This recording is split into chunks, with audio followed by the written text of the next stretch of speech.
Arrogant CEO banned poor children from her building, until janitor's 8-year-old daughter stopped massive cyberattack and saved her billion-dollar company.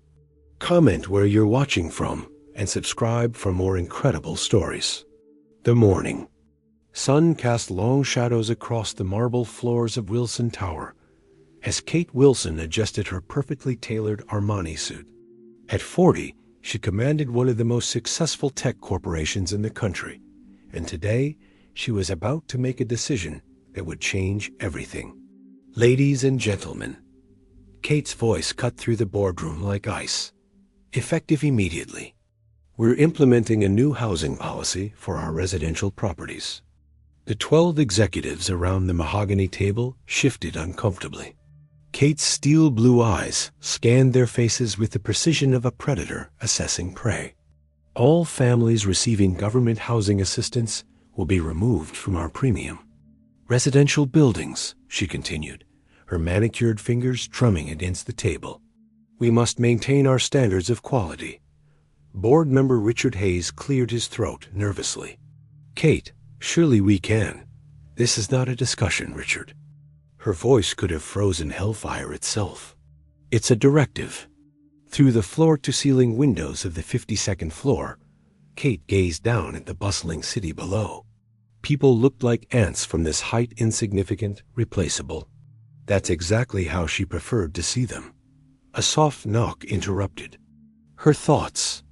Lisa Martinez, the evening custodian, entered quietly with her cleaning cart. Behind her, a small figure clutched an old tablet, her 8-year-old daughter Emma. Kate's jaw tightened. What is that child doing here? Lisa's face flushed. I'm sorry, Miss Wilson. My babysitter canceled, and this is a corporate environment, not a daycare center. Kate's words stung like a whip.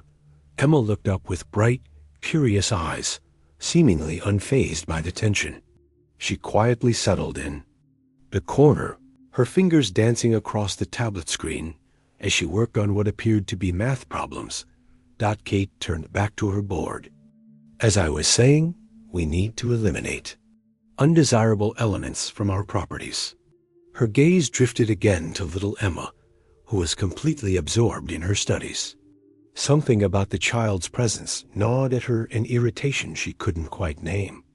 Security will begin eviction procedures tomorrow, Kate announced, signing the documents with a flourish that sealed dozens of families' fates. What Kate didn't know was that she had just signed her own destiny, one that would intertwine her life with the very people she was trying to cast aside in ways she could never imagine. The piercing sound of her phone shattered Kate's sleep at 4:17 a.m. Her penthouse apartment, usually a sanctuary of silence and control, suddenly felt like a war zone as call after call flooded in. Kate, you need to get here now. Mike Thompson's panicked voice crackled through the speaker. We're under attack, massive cyberattack. Everything's going down. Kate's blood ran cold. In 30 seconds, she was dressed and racing toward Wilson Tower in her black Mercedes, her knuckles white against the steering wheel. The lobby buzzed with frantic energy. Security guards huddled around malfunctioning monitors while maintenance. Staff scrambled to restore basic systems. Kate's private elevator crawled upward. Even it was affected. The 42nd floor looked like a disaster zone. Computer screens flickered with ominous red warnings. Employees shouted over each other, and the smell of overheated electronics filled the air. Talk to me, Mike, Kate demanded, her voice cutting through the chaos. Mike Thompson, her cybersecurity director, looked like he'd aged 10 years overnight. Sweat beaded on his forehead as his fingers flew across multiple keyboards. They hit us at 3:47 a.m., he gasped. Simultaneous attacks on 17 different entry points. They're encrypting our servers, stealing client data, and his voice cracked. Kate, they know our systems better than we do. The main screen displayed a cascading waterfall of code, but not their code. Foreign symbols and numbers scrolled endlessly, mocking their helplessness. How much are we losing? Kate's voice was barely above a whisper. Conservatively, 2 million per hour. But that's just the beginning. If they access our government contracts. Mike couldn't finish the sentence. Kate's phone exploded with notifications. Investors, clients, board members all demanding answers she didn't have. The local news was already broadcasting Wilson Tech in crisis, with our company logo displayed like a target. How long to stop this? She asked, though she dreaded the answer. Mike's eyes met hers, and she saw something she'd never seen before complete. Defeat. Kate, whoever these people are, they're not just hackers. They're artists. This could take weeks, maybe months. And by then, he didn't need to finish. By then, Wilson Tech, her empire, her identity, her life would be nothing but digital. Rubble.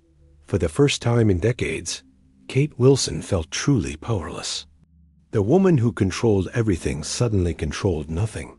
And somewhere in the digital shadows, her unknown enemies were just getting started. The game had changed, and Kate was no longer the player. She was the prey. 72 hours. Into the nightmare, Kate's empire was hemorrhaging money like a severed artery. The Wilson Tower had become a fortress under siege, with cybersecurity experts flown in from Silicon Valley, government consultants, and private investigators all failing to crack the sophisticated attack. Kate stood in the command center they'd hastily assembled on the 42nd floor, watching her team work frantically. Coffee cups and energy drink cans littered every surface. The smell of desperation was almost tangible. Still nothing, Mike muttered, his eyes bloodshot from staring at screens. These patterns. It's like they're speaking a language we don't understand. The elevator dinged softly, and Kate turned to see Lisa Martinez stepping out with her cleaning cart. Behind her, as always, was 8-year-old Emma, clutching her worn tablet and a small backpack. "I'm sorry to interrupt," Lisa said quietly, "but I thought you might need the conference rooms cleaned for your emergency meetings." Kate was about to dismiss her when Emma's bright eyes fixed on the wall of monitors displaying the attack code. The little girl stepped closer, her head tilting as she studied the scrolling data. "Emma, don't touch anything," Lisa warned, but the child was mesmerized. For several minutes, Emma stood transfixed by the cascading numbers and symbols.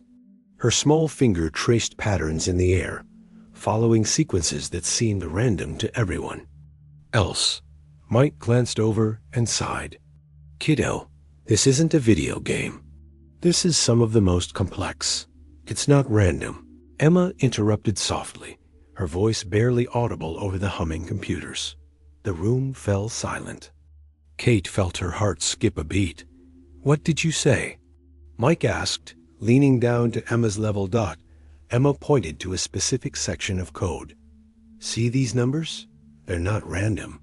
They follow a pattern like the Fibonacci sequence I learned about in a YouTube video about math." Mike's face went pale. He'd been staring at these same sequences for 3 days, seeing only chaos. But as Emma pointed to different sections, he began to see what she saw. "My God," he whispered. "She's right. This isn't random encryption. It's sequential. They're following mathematical progressions." Kate moved closer, her pulse quickening. "What does that mean?" Emma looked up at her with those impossibly bright eyes. "In the video I watched, the teacher said that when hackers use patterns like this, they usually hide a key somewhere in the beginning. Like a secret door." Mike was already typing furiously. If she's right, if there's a pattern-based key embedded in the initial attack sequence. The room held its collective breath as Mike followed Emma's observation. Line by line, he traced back through the code, looking for the mathematical relationships Emma had spotted. "There!" Mike shouted suddenly. "She's absolutely right. The entry. Point, it's not where we thought. They've been using mathematical camouflage." Kate stared at Emma in disbelief. A 8-year-old girl with a hand-me-down tablet had just provided the first real breakthrough in their fight against the most sophisticated cyberattack in the company's history. But as Mike began working with renewed energy, Kate realized something even more startling. She had tried to destroy this child's home just days before the attack. The same little girl she'd wanted to remove from her building might just be the key to saving her entire empire. The irony was almost too perfect to be coincidence. The breakthrough Emma provided had energized the entire cybersecurity team. But Kate found herself consumed by a different kind of curiosity. During a brief lull in the crisis management, she approached Lisa, who was quietly organizing cleaning supplies in the corner. "Your daughter," Kate began, her voice softer than usual. How did she know about Fibonacci sequences? Lisa looked up, surprised by the genuine interest in Kate's tone. Emma's always been different. She taught herself to read when she was 4, and by 6, she was watching college-level math videos online. Kate's eyebrows raised. College level?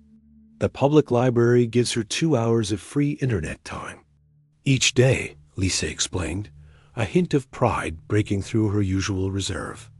She downloads educational apps when she can find free Wi-Fi. That old tablet? A charity gave it to her last Christmas. She's learned more from that thing than most kids learn in school. As if summoned by their conversation, Emma appeared at Kate's elbow, her tablet clutched against her chest. "Ms. Wilson," Emma said with startling directness, "why are the bad people trying to hurt your computers?" Kate found herself crouching down to Emma's eye level, something she couldn't remember doing with any child before. That's what we're trying to figure out, sweetheart. Can I see the patterns again?" Emma asked. "I've been thinking about them, and I remembered something from a cryptography video." Kate glanced at Lisa, who nodded hesitantly. "Just for a few minutes, Mia. Don't get in the way." As they walked toward the monitors, Kate found herself asking questions she'd never thought to ask before. "What kind of things do you like to study, Emma?" "Everything."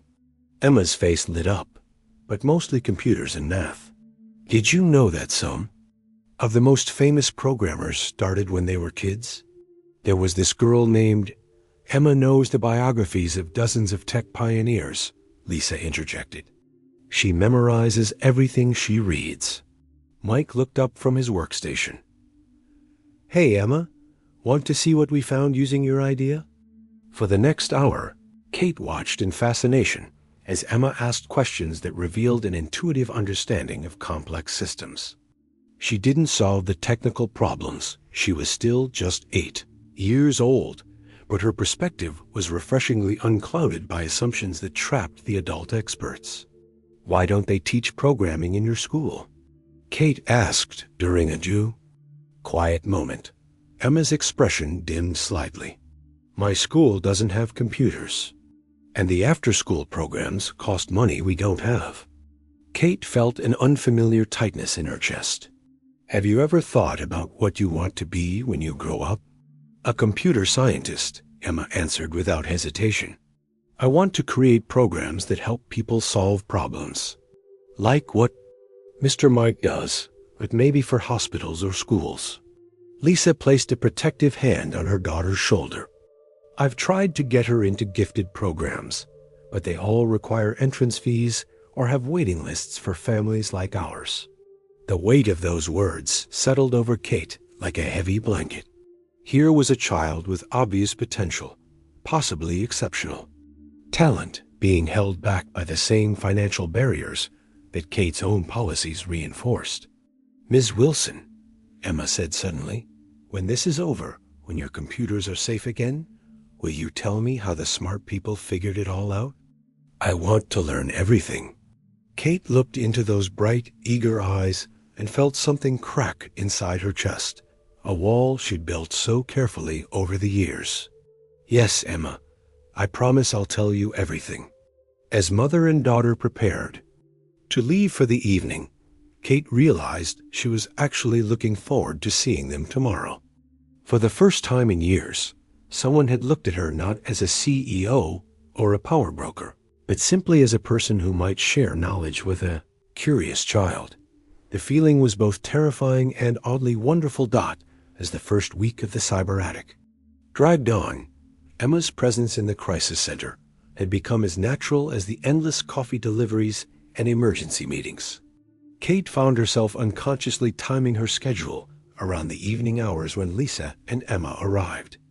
"Look at this, Emma," Mike called out on Wednesday evening, his voice carrying the exhaustion of 7 straight 18-hour days. "We're trying to decode this encryption layer, but every time we get close, it shifts." Emma approached the screen. With her characteristic serious expression, her small finger tracing the scrolling code. "It looks like it's dancing," she observed. "Like it knows you're watching and moves away." "Dancing?" Kate asked, moving closer. "In one of my programming videos, they talked about adaptive algorithms," Emma explained, her voice gaining confidence. "Programs that learn and change based on what's happening to them. Maybe the bad code is watching your good code and learning how to hide better?" Mike's hands froze over his keyboard. "Adaptive countermeasures," he whispered. "Of course. They're not just attacking, they're learning from our defense patterns in real time." The revelation sent the team scrambling to modify their approach. Instead of using predictable defensive strategies, they began implementing random, seemingly illogical responses that the attacking algorithms couldn't anticipate or learn from. "Emma, you're brilliant," one of the junior programmers exclaimed as their new strategy began showing results. The little girl beamed, but quickly turned serious again. "Mr. Mike, why do the numbers change color sometimes?" Mike glanced at the screen. She was studying. "Color? What do you mean?" "On my tablet, when I run my simple programs, the numbers that are most important are usually highlighted differently. But on your big screens, some numbers are bright and some are dim." "Are the dim ones less important?" Kate watched as Mike examined the display with fresh eyes. "You know what? You might be onto something. We've been focusing on the bright indicators, but what if the real information is in the subtle variations?" Over the following days, Emma's unique perspective continued to provide unexpected insights. She didn't write code or solve complex technical problems, but her questions often led the team to examine their assumptions from new angles. "Why does the attack always happen at the same times?" Emma asked on Friday evening, studying the timeline charts that covered one wall. "What do you mean?" Kate asked, settling into a chair beside the child. "Look," Emma pointed to the timeline. "Every big attack happens when it's nighttime in America, but daytime somewhere else. In my geography app, I learned about time zones. Maybe the bad people live where it's sunny when we're sleeping?" The observation led to a breakthrough in tracking the attack's origins, with the team realizing they'd been looking for domestic threats when the evidence suggested international coordination. Kate found herself genuinely impressed by Emma's ability to see patterns that adults missed. More than that, she was touched by the child's genuine desire to help, despite having every reason to dislike the woman who had tried to evict her family. "Emma," Kate said during a quiet moment, "aren't you angry with me for the housing rules I made?" Emma considered the question with the seriousness of a philosopher. "Mama says people sometimes make bad choices when they're scared or sad. She says you're not a bad person, just someone who forgot how to see people as real." The simple honesty of the statement hit Kate harder than any boardroom confrontation ever had. "Your mama is very wise," Kate said softly. "She had to be," Emma replied matter-of-factly. "When it's just you and one other person, you have to be extra smart about everything." As Kate watched Emma return to studying the monitors, she realized that this 8-year-old was teaching her more about problem-solving, perspective, and basic human decency than her expensive MBA education ever had. The irony wasn't lost on her that the person helping save her company was someone she'd actively tried to harm just days before. The polished click of designer heels on marble echoed through the Wilson Tower lobby like gunshots. Sarah Wilson Clark had arrived, and Kate knew this meant trouble. Sarah swept into the crisis center like a hurricane in Chanel, her perfectly styled blonde hair and diamond jewelry making her look wildly out of place among the exhausted technicians and scattered coffee cups. At 45, she had perfected the art of looking simultaneously concerned and disgusted. "Catherine," Sarah's voice carried the refined chill of old money and older prejudices. "I came as soon as I heard about this situation." Kate looked up from a technical report, already feeling her stomach tighten. "Sarah, this isn't really the time. My God, what is that child doing here?" Sarah's voice cut through the room like a blade. All eyes turned to Emma, who was quietly sitting cross-legged on the floor, sketching algorithm patterns in a notebook while listening to Mike explain network security concepts. "That's Emma," Kate said carefully. "She's been helping." "Helping?" Sarah's laugh was sharp and bitter. "Catherine, have you lost your mind completely? You're allowing some poor child to play around expensive equipment during the worst crisis in your company's history?" Lisa looked up from where she was organizing cleaning supplies, her face flushing with embarrassment and anger. Emma's bright expression dimmed as she realized she was the subject of an uncomfortable adult conversation.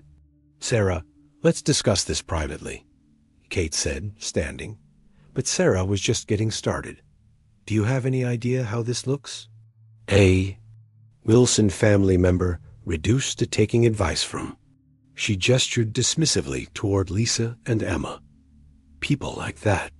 "People like what?" Kate's voice carried a warning edge. "Oh, please, Catherine. Don't pretend you don't see it. They're opportunists. The mother probably coached that child to say whatever would make you feel sorry for them. It's the oldest trick in the book." Emma's eyes filled with tears, but she didn't move from her spot on the floor. Lisa stepped forward protectively. "Ma'am, my daughter is just trying to help. I wasn't speaking to you," Sarah snapped, not even bothering to look at Lisa. The tension in the room was suffocating. Kate felt every eye on her, waiting to see which side she would choose. The old Kate, the one who had built her empire on cold calculations and social positioning, would have smoothly agreed with Sarah and quietly removed the distraction. But something had changed in her over the past week. "Sarah," Kate said slowly, "Emma has provided more valuable insights in 5 days than our entire consulting team has in months." "You're being manipulated by your emotions," Sarah hissed, pulling Kate aside. "This desperation is making you vulnerable to exactly the kind of people who will take advantage of your weakness." "Weakness?" Kate's voice was dangerously quiet. "Yes, weakness. The Catherine I know would never allow her judgment to be clouded by some sob story about a poor little girl. You're embarrassing our entire family with this charity case behavior." Emma suddenly stood up, her small voice cutting through the adults' heated whispers. "Ms. Wilson, maybe I should go." "I don't want to cause trouble." The sight of 8-year-old Emma trying to protect the adults from their own dysfunction broke something inside Kate. Here was a child offering to sacrifice her own curiosity and learning opportunity to spare others discomfort. "No, Ma," Kate said firmly, looking directly at Sarah. "You're not going anywhere. This is exactly where you belong." Sarah's face went white with shock. "Catherine, you cannot be serious." "I've never been more serious about anything in my life." Kate's voice carried a strength she hadn't felt in years. "Emma stays. If that's a problem for you, Sarah, you know where the exit is." The room fell silent except for the humming of computers and the distant sound of traffic 42 floors below. Emma looked up at Kate with something approaching awe, while Lisa's eyes filled with grateful tears. Sarah gathered her purse with sharp, angry movements. "This isn't over, Catherine. The family won't stand for you dragging our name through the mud over some misguided charity project. As Sarah's heels clicked away toward the elevator, Kate realized she had just chosen a side in a war she hadn't known was being fought. And for the first time in her adult life, she had chosen based on what felt right rather than what seemed profitable. The feeling was terrifying and liberating in equal measure. 2 weeks into the cyberattack, Wilson Tech resembled a war zone where small victories were immediately followed by devastating counterstrikes. The hackers seemed to anticipate every defensive move, adapting faster than Kate's team could implement new strategies. We close one vulnerability, they open 3 more. Mike reported during the daily crisis meeting, his voice hoarse from exhaustion. It's like fighting smoke. Kate studied the financial reports spread across her desk, hemorrhaging money, canceled contracts, nervous investors demanding answers she didn't have. The Wall Street Journal had run a scathing piece questioning her leadership and competitors. We're already circling like vultures, Ms. Wilson? Emma's soft voice interrupted her spiraling thoughts. The little girl stood beside her chair, tablet in hand, looking concerned. You look really sad. Kate managed a weak smile. Just tired, sweetheart. This is harder than we expected. In my coding videos, they say that when a problem seems too big, you should break it into smaller pieces, Emma offered.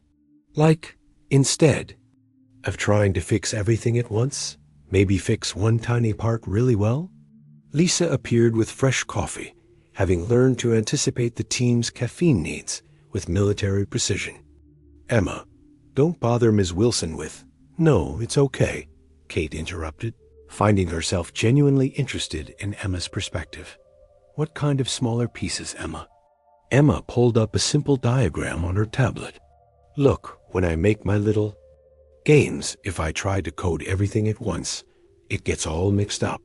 But if I make the character move first, then add the background, then add the sounds, each piece works better. Mike overheard and approached their conversation. You know, she might have a point. We've been trying to defend everything simultaneously. What if we prioritized our most critical systems first? The client database, Kate realized. If we can protect that completely, we buy time to address everything else. Over the following days, they implemented Emma's small pieces strategy. Instead of spreading their defensive resources thin across all systems, they created an impenetrable fortress around their most valuable data, while temporarily sacrificing less critical functions.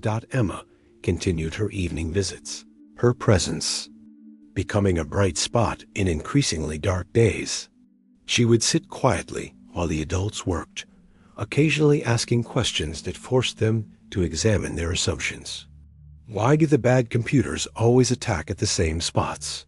She asked, one evening, pointing to a network diagram. Because those are our weak points, a junior programmer explained. But if you know they're weak, why don't you make them look like strong points? In hide and seek, I always hide where people think I can't fit. The suggestion led to an innovative defensive strategy, deliberately making their strongest security measures appear vulnerable while fortifying seemingly weak areas. The hackers, following predictable patterns, wasted resources attacking heavily defended weak points while missing actual vulnerabilities. Kate found herself looking forward to these conversations more than board meetings or investor calls. Emma's questions were never about profit margins or market share. They were about understanding, solving problems, and helping people. Emma, Kate asked one evening, what do you want to study when you're older? Everything. Emma's eyes lit up, but especially how computers can help doctors save people, or help teachers teach better, or help families stay connected when they're far apart. The pure optimism in Emma's voice contrasted sharply with Kate's own cynical worldview. When had she stopped believing that technology could make the world better instead of just making rich people richer? That's beautiful, sweetheart, Kate said softly. Mama says that smart people have a responsibility to help others get smarter. 2, Emma added. She says knowledge is only good if you share it. Lisa, overhearing from across the room, smiled proudly at her daughter's words. As the second week ended with modest but meaningful progress, Kate realized that Emma wasn't just helping solve their technical crisis. She was helping Kate remember why she had fallen in love with technology in the first place. The hackers were still out there, still dangerous, still adaptable. But for the first time since the attack began, Kate felt something she hadn't experienced in years. Hope that came not from profit projections or market dominance, but from the simple human desire to protect something precious. And somehow, that 8-year-old girl with the second-hand tablet had become the most precious thing in her corporate world. The breakthrough came at 2:47 a.m. on a Tuesday, but it wasn't the kind Kate had been hoping for. Marcus, her head of internal security, burst into her office with a manila folder that would shatter everything she thought she knew about the attack. "Kate, you need to see this," Marcus said, his face grave. "We found how they got our system specifications." Kate's blood ran cold as she opened the folder. Inside were printed emails, financial records, and phone logs that painted a picture of betrayal so deep it made her physically nauseous. "Someone with inside access has been feeding information to our competitors for months," Marcus explained. "Bank records show payments to shell companies, and the timing coincides perfectly with our security vulnerability assessments." Kate's hands trembled as she read through the evidence. Sarah's name appeared repeatedly in connection with Techno Global Industries, Wilson Tech's biggest rival. Phone records showed dozens of calls between Sarah and Techno Global executives in the weeks leading up to the attack. "My own sister," Kate whispered, the words tasting like poison. But the betrayal ran deeper. The documents revealed that several family members had significant investments in companies that would benefit directly from Wilson Tech's collapse. They hadn't just failed to support her, they had actively worked against her. "There's more," Marcus said quietly. "We traced the initial security breach. Someone provided the hackers with detailed blueprints of our network architecture. The level of detail suggests family-level access to your personal files."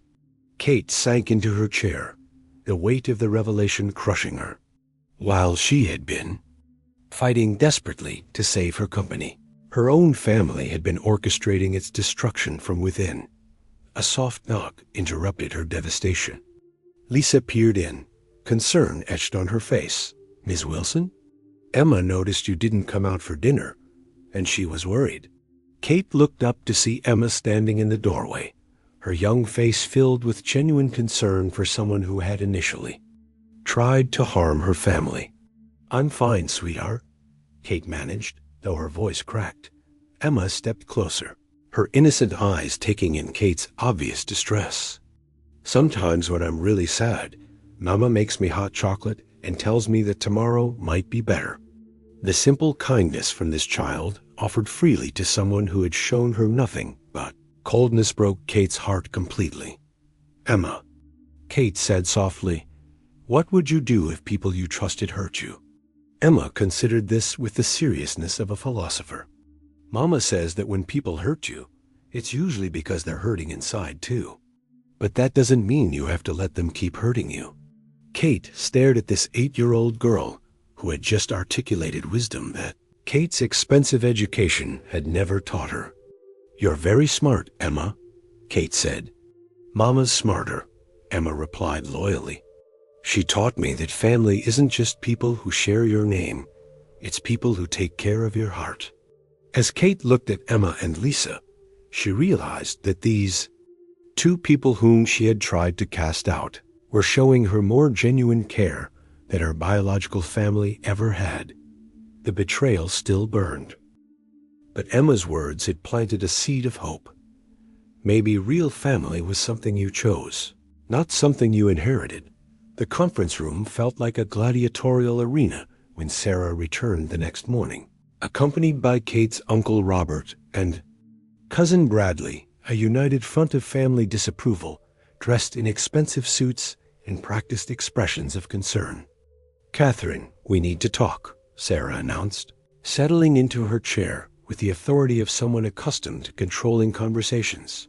"About your concerning behavior during this crisis."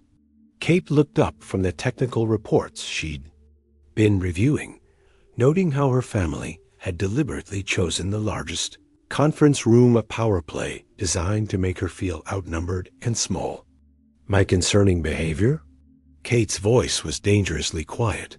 Uncle Robert leaned forward, his silver hair and authoritative demeanor commanding the room. "Kate, we're worried about your judgment. This obsession with a cleaning lady and her child during the worst crisis in company history. It's not Rashu." "She's 8 years old, Catherine," Sarah added, her voice dripping with condescension. "Whatever game she's playing, whatever her mother has coached her to say, you're being manipulated by people who see an opportunity." Bradley nodded agreement. "The financial press is already questioning your leadership. Adding this charity case situation only makes you look more unstable." Kate felt her anger building, but before she could respond, Emma appeared in the doorway, with Lisa, both carrying coffee for the technical team. "Oh, perfect timing," Sarah said with false sweetness. "Now we can address this situation directly." Emma stopped abruptly, sensing the hostile energy in the room. Lisa moved protectively, closer to her daughter. "Emma, sweetheart," Robert said in the patronizing tone adults use with children they consider beneath them. "You've been having fun playing with the computers, haven't you?" Emma nodded uncertainly, glancing between the adults' faces. "Well, it's time for you to go home now," Bradley continued. "The grown-ups have important work to do." "Actually," Emma said quietly, "I wanted to show Ms. Wilson something about the patterns we found yesterday." "Nobody cares about your patterns, child," Sarah snapped, her mask of politeness finally slipping. "This is a billion-dollar corporation, not a day care center." Emma's eyes filled with tears, but she didn't move. Lisa stepped forward, her voice steady despite her obvious anger. "Come on, Mia, let's go." "No," Kate said suddenly, standing up. The word rang through the room like a gunshot. "Catherine," Robert began. "No," Kate repeated, more forcefully. "Emma has contributed more to solving this crisis than any of you have contributed to anything in your entire lives." Sarah's face went white with shock. "You cannot be serious." "Emma stays," Kate declared, looking each family member in the eye. "She belongs here more than any of you do. You're making a mistake that will destroy everything our family has built." Bradley warned. Kate looked at Emma, who was watching the confrontation with wide, frightened eyes, then at Lisa, who stood ready to protect her daughter from whatever ugly thing might happen next. "You know what?" Kate said, her voice growing stronger with each word. "I've just realized something. You three aren't my family. Family doesn't sabotage each other for profit. Family doesn't try to destroy what you've built. And family, sure as hell, doesn't attack an innocent child." A silence that followed was deafening. "Emma," Kate said gently, "would you like to show me those patterns now?" Emma's face brightened like sunrise, and she nodded eagerly. As Emma began explaining her latest discovery, Kate realized she had just chosen her real family, and they were worth fighting for. The crisis center had emptied for the evening, leaving only Kate, Emma, and Lisa in the soft glow of computer monitors. Kate found herself studying Emma's earnest face as the child explained her latest pattern discovery, and something inside her chest cracked open like a door that had been sealed for decades. "Emma," Kate said quietly, interrupting the technical discussion, "can I tell you something about myself?" Emma nodded, setting down her tablet with the serious attention she gave to all important conversations. Kate took a deep breath, feeling vulnerable in a way she hadn't experienced since childhood. I wasn't always rich, sweetheart. When I was your age, my family lived in a tiny apartment that smelled like the factory where my mother worked. Lisa looked up from organizing her cleaning supplies, surprise evident on her face. My father fixed cars in a garage that was falling apart, Kate continued, her voice growing softer with each word. We shopped at thrift stores and ate peanut butter sandwiches for dinner when money was tight.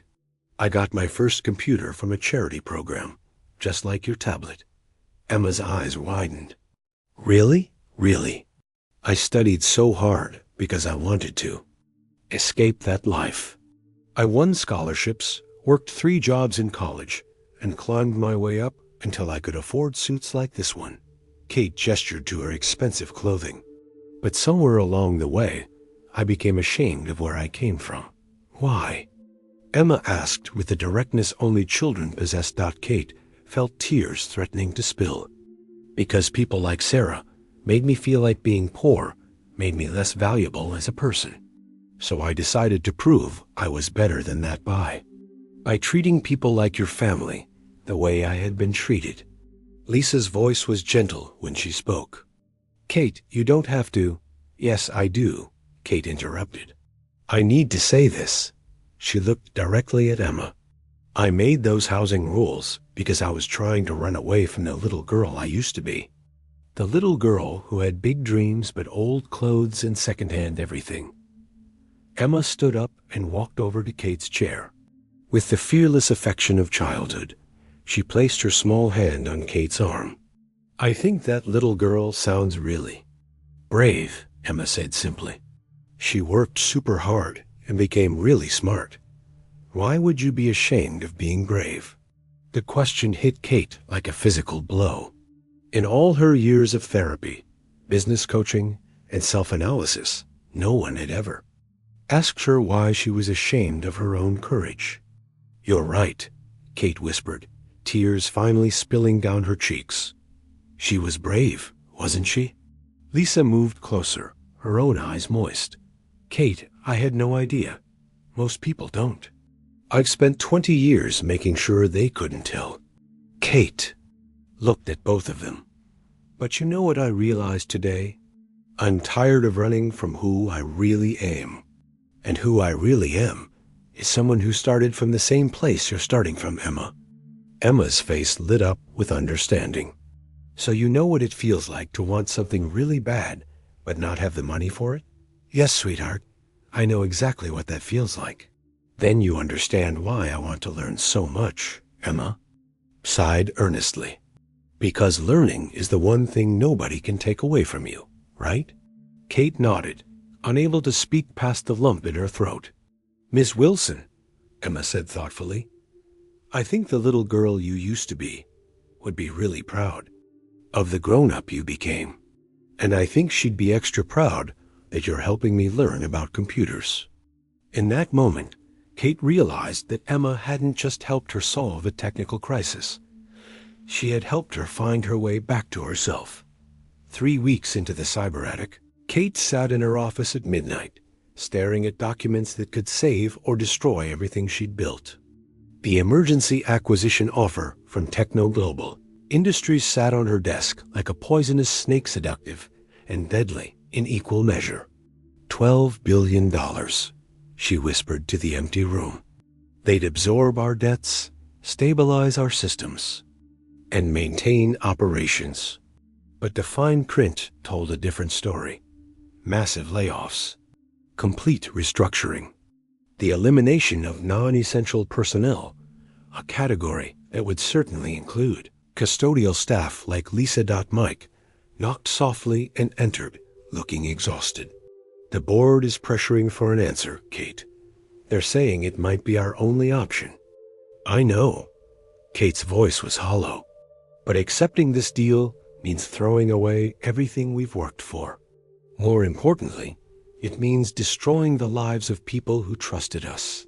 Through the glass walls, she could see Emma in the crisis center, still awake despite the late hour, helping sort through code samples with the dedication of someone twice her age. Lisa worked nearby, ensuring the team had fresh coffee and clean workspaces. "Kate," Mike said gently, "no one would blame you for taking the deal. You fought harder than anyone could have expected." Emma appeared in the doorway, rubbing her tired eyes. "Ms. Wilson? Mama says I should ask if you need anything before we go home." Kate's heart clenched. How could she explain to this 8-year-old that accepting the buyout would mean her mother would lose her job? That the little girl who had worked so hard to help save the company might become collateral damage in corporate negotiations? "Emma, can I ask you something?" Kate said, gesturing for the child to sit beside her. "Sure. If you had to choose between keeping something you really wanted but hurting people you cared about, or giving up what you wanted to protect them, what would you do?" Emma considered this with her characteristic seriousness. "Well, if I hurt people I care about, then keeping the thing wouldn't make me happy anyway. It would just remind me that I was mean to people who didn't deserve it." The simple wisdom hit Kate like lightning. "That's very smart, Emma. Plus," Emma added with a sleepy smile, "Mama says that when you take care of people, they take care of you back. So maybe protecting them would help you find a different way to keep what you want." Lisa appeared, looking apologetic. "Emma, we need to let Ms. Wilson work."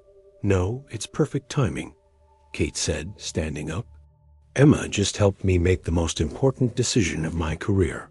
Kate walked to her computer and began typing a response to Techno Global Industries. "What are you doing?" Mike asked, alarm in his voice. "I'm declining their offer," Kate said firmly. "We're going to keep fighting." "Kate, that's financial suicide. If we can't stop this attack, then we'll go down fighting with our integrity intact," Kate interrupted. "I won't sacrifice good people for corporate survival." Emma beamed up at her. "That means you chose to protect people." "Yes, sweetheart, I chose to protect people." Kate looked at Lisa, then back at Emma. "I chose to protect family." As Kate sent the rejection email, she felt a strange sense of peace. For the first time in her career, she had made a decision based on what was right rather than what was profitable. The battle wasn't over, it was just beginning. But at least now she was fighting for something that truly mattered. And somehow, looking at Emma's proud smile, Kate knew that was worth more than any acquisition deal could ever be. The breakthrough came at 3:17 a.m. on a Friday, exactly 21 days after the nightmare began. Kate stood in the crisis center, watching her exhausted team make their final desperate push against the cyberattack that had nearly destroyed everything she'd built. "We're down to our last defensive protocols," Mike announced, his voice hoarse. "From 3 weeks of 18-hour days. If this doesn't work..." He didn't need to finish. Everyone knew what failure meant. Emma sat cross-legged on the floor beside the main server bank, her tablet displaying simple code exercises while she observed the adult experts work their technological magic. Despite the late hour, her eyes were bright with curiosity and determination. "Ms. Wilson," Emma said suddenly, pointing to a section of attack code scrolling across the monitors. "That part looks familiar." Kate knelt beside her. "Familiar how, sweetheart? From my programming tutorials? See these commands? They're really basic-like stuff from my beginner videos." Emma's finger traced patterns on the screen. "The scary parts are super complicated, but these little pieces. A kid could write these." Mike stopped typing and looked over. "What are you saying, Emma?" "Well, in my videos, they teach you to start with simple building blocks and then make them more complicated. But what if some of these attackers are just using fancy decorations on top of really simple tricks?" The room fell silent except for the humming of computers and the distant sound of late-night traffic. "Show me," Mike said, moving to Emma's level. For the next hour, Emma and Mike worked together, with Emma identifying sections of code that reminded her of basic programming tutorials, while Mike analyzed the underlying structures. What they discovered was revolutionary. Beneath layers of sophisticated encryption, Many of the attacks relied on fundamental vulnerabilities that could be addressed with surprisingly simple solutions. It's like they built a complicated lock on a door, but forgot to fix the broken window next to it. Emma explained to Kate. Working with Emma's insights, the team began implementing targeted fixes for the basic vulnerabilities that the sophisticated attacks were exploiting. Like pulling threads from a tapestry, each simple fix unraveled increasingly complex attack vectors. Systems are stabilizing, Mike called out as sunrise painted the sky outside. Client database is secure. Email servers are coming back online. Kate watched the monitors as green lights replaced red warnings across their entire network. After 3 weeks of constant crisis, Wilson Tech was finally fighting back effectively. "Emma," Kate said, pulling the tired child into a gentle hug, "you didn't just help us fix our computers. You helped us remember that sometimes the best solutions are the simplest ones." Emma yawned, exhaustion finally catching up with her adrenaline. "Does this mean the bad people can't hurt your company anymore?" "It means we're going to be okay," Kate said softly. "Thanks to you." As the team celebrated their first real victory, Kate realized that Emma had given her more than technical insights. The 8-year-old had taught her that wisdom could come from unexpected sources, that complexity wasn't always better than simplicity, and that sometimes the people you least expect to help you are exactly the ones you need most. Lisa appeared, with coffee and tired smile. "How's my little computer genius?" "I helped save Miss Wilson's company," Emma announced proudly before settling against her mother's shoulder. Kate watched them together and felt something she hadn't experienced in years: the warm satisfaction of protecting people she genuinely cared about. Win or lose, she had chosen the right side of this fight, and amazingly, it looked like they were going to win after all. 2 months after the cyberattack ended, Wilson Tech buzzed with renewed energy. Kate stood in her office, reviewing reports that showed not just recovery, but unprecedented growth. The company's innovative defense strategies, born from Emma's simple observations, had attracted attention from major tech firms worldwide. The scholarship fund is fully operational, Mike reported during their morning meeting. "We've got 50 families enrolled in the technology education program." Kate smiled, signing the final documents that officially established the Wilson Tech Community Learning Initiative. And the housing policy changes? Complete reversal. Every family affected by the previous policies has been contacted and offered renewed leases with upgraded amenities. Through her window, Kate could see Lisa in her new office on the 38th floor.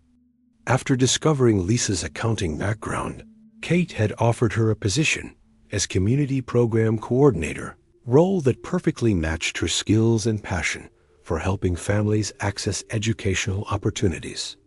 Emma appeared in the doorway, backpack slung over her shoulder. "Miss Wilson, I finished my computer science homework. Want to see what I programmed?" "Always," Kate said, making space on her desk. Emma's tablet displayed a simple but impressive educational game designed to teach younger children basic math concepts. "I thought kids like me who don't have fancy schools might like learning this way." Kate marveled at how naturally Emma thought about using her growing technical skills to help others. "This is incredible, sweetheart. Have you shown your programming?" "Instructor? Mr. Peterson says I'm ready for intermediate classes next month." Emma beamed. "And Mama says maybe next year I can try the summer coding camp." Lisa joined them, carrying a stack of applications for their scholarship program. "These are just from this week," she said, settling into a chair beside Kate's desk. "Word is spreading faster than we expected." Kate reviewed the applications, each representing a family seeking better opportunities for their children. "What do you think, Emma? Are we ready to help all these kids learn about computers?" Emma nodded seriously. "Everyone deserves chances to show how smart they are." The simple statement captured everything Kate had learned over the past months. Talent wasn't limited by economic status, and opportunity shouldn't be either. You know what I realized? Kate said to both of them. 3 months ago, I thought success meant keeping people out. Now I know it means bringing people in. Emma looked up from her tablet, like opening doors instead of closing them. Exactly like that, sweetheart. As Kate watched Emma explain her programming project to Lisa, she felt profound contentment. Her company was thriving, but more importantly, she had discovered that true success wasn't measured in profits alone. It was measured in the lives you touched and the opportunities you created for others. The little girl with the second-hand tablet had taught the CEO with everything that the most valuable innovations often came from the most unexpected sources. 6 months after the crisis, Kate's life had transformed in ways she never could have imagined. The Wilson Tower still gleamed with corporate success, but now it hummed with a different kind of energy, one focused on community and connection rather than just profit margins. Dinner's ready, Emma called from the executive break room that Kate had converted into a family-friendly space. The 8-year-old had appointed herself official meal coordinator for their evening work sessions. Kate looked up from reviewing scholarship applications to find Emma setting the table with Lisa's help. This had become their routine after Emma's advanced programming classes and Lisa's community outreach work. They would share dinner together before tackling homework and weekend project planning. How was coding camp today? Kate asked, settling into her chair. Amazing. I learned about database design, and my instructor says I might be ready for web development soon. Emma's eyes sparkled with the same enthusiasm she'd shown during the crisis, but now it was channeled into structured learning opportunities. Lisa joined them, carrying a tablet displaying the community center's latest enrollment numbers. We've got 300 families in the program now. The demand for technology education is incredible. Speaking of which, Kate said, producing a small wrapped box, I have something for someone who's been working very hard. Emma's eyes widened as she unwrapped a brand new laptop, sleek, powerful, and loaded with professional programming software. Is this really for me? Every serious programmer needs serious tools, Kate said warmly. Thank you. Emma threw her arms around Kate in an enthusiastic hug that filled her heart with warmth. Lisa watched the interaction with tears in her eyes. 6 months ago, I never could have imagined this. None of us could, Kate agreed. But that's what makes it so special. As they ate dinner together, Kate marveled at how natural this felt. Emma chattered about her projects. Lisa shared stories from the community center, and Kate found herself actually relaxing for the first time in years. Ms. Wilson, Emma said. Suddenly, are you happy now? The question caught Kate off guard. What do you mean, sweetheart? Before, when we first met, you always looked worried or angry. Now you smile a lot. So are you happier? Kate considered the question seriously. Her bank account was actually smaller than it had been 6 months ago, between the attack's costs and her increased charitable spending. Her social circle had shrunk dramatically after cutting ties with toxic family members. By traditional measures, she had less than before. Yes, Emma, Kate said with complete honesty. I'm happier than I've ever been. Because of us? Emma asked with the directness only children possess. Because I finally learned what really matters, Kate replied, looking at both Emma and Lisa. Success isn't about having more than other people. It's about lifting other people up with you. Emma nodded sagely. That makes sense. When I help other kids learn programming, it makes me feel good inside. As they cleaned up together, Kate realized that Emma and Lisa had become far more than friends or employees. They had become her chosen family, the people who made her want to be better every single day. 1 year after the cyberattack that changed everything, Kate stood before a crowd of 500 people in the newly opened Emma Martinez Technology Center. The gleaming building constructed on the lot where Wilson Tech's old parking garage once stood, represented everything her company had become: innovative, inclusive, and dedicated to nurturing talent, regardless of economic background. Today, we celebrate not just the opening of this center, but the power of unexpected connections, Kate said into the microphone, her voice carrying across the packed auditorium. A year ago, I was a CEO who measured success by exclusion. I tried to remove people I deemed unworthy from my world. In the front row, Emma sat between Lisa and Mike Thompson, her new laptop open as she live-streamed the ceremony for families who couldn't attend. At 9 years old, she had become the center's youngest programming instructor, teaching basic coding to children her own age. But sometimes, Kate continued, the people we try to push away are exactly the ones we need most.